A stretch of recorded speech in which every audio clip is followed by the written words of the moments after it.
This is exactly how you do a dinosaur movie.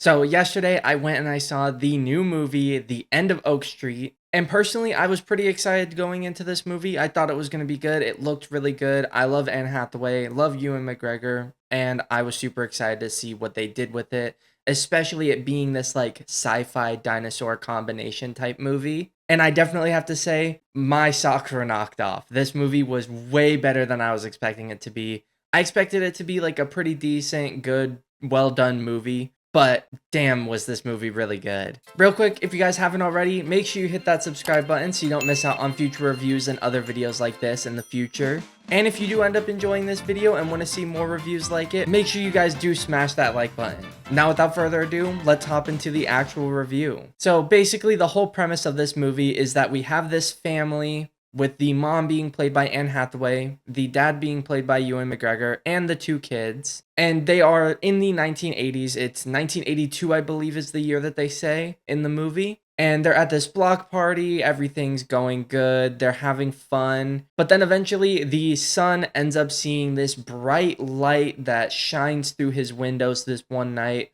with his dog, Starbuck, barking outside. And when he goes to check, nothing's really different. Nothing's really happened. The dog was just barking, and there was this big flash of light, and he doesn't really think much of it. But then the next night, the flashing light happens again, this time on a bigger scale, where all of the family ends up noticing it. And then the morning after, they realize they have been transported back in time to prehistoric times, where dinosaurs have started going around and attacking people. So then they need to work together as a family to try and escape these prehistoric times back to their original time. And again, like I said at the beginning of the video, this movie was a mix between like dinosaurs and prehistoric stuff and sci-fi elements, which was super, super cool, and I think is such a super cool concept. But I do have to say, one of the major standouts for me was definitely the score throughout the whole movie. The music is just done so incredibly well, which I ended up finding out after the movie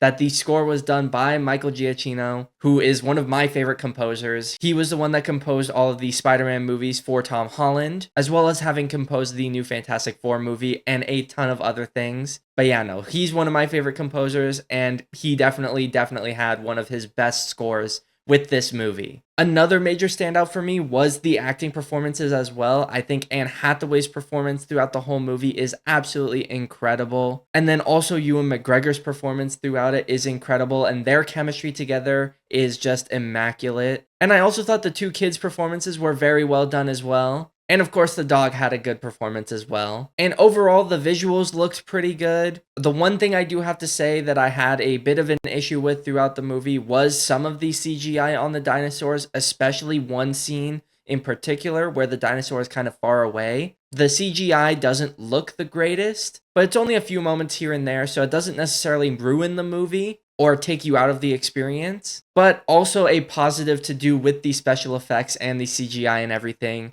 is that I do think a lot of the kills and just a lot of that stuff was done very well. More specifically, there is one kill that happens in the movie, which I won't spoil who it is, but that kill had me absolutely just flabbergasted. I was not expecting it whatsoever. And for like the 3 minutes of the next scenes after that scene, I was just jaw on the floor, not expecting that to have happened. And I do also have to say, one of my favorite parts of the movie was the ending, because the very end, I did cry a little bit. It was a pretty emotional ending that was done very, very well. And honestly, I have to say it was definitely one of my favorite parts of the movie. Definitely one of my favorite endings to a movie so far this year. And overall, I'd give the movie a solid 8.5 out of 10. Was it a perfect movie? No. And also, I did want to touch a little bit on the fact that I ended up finding out a little bit ago that they used AI to make like an AI podcast with the dog from the movie as a marketing tactic.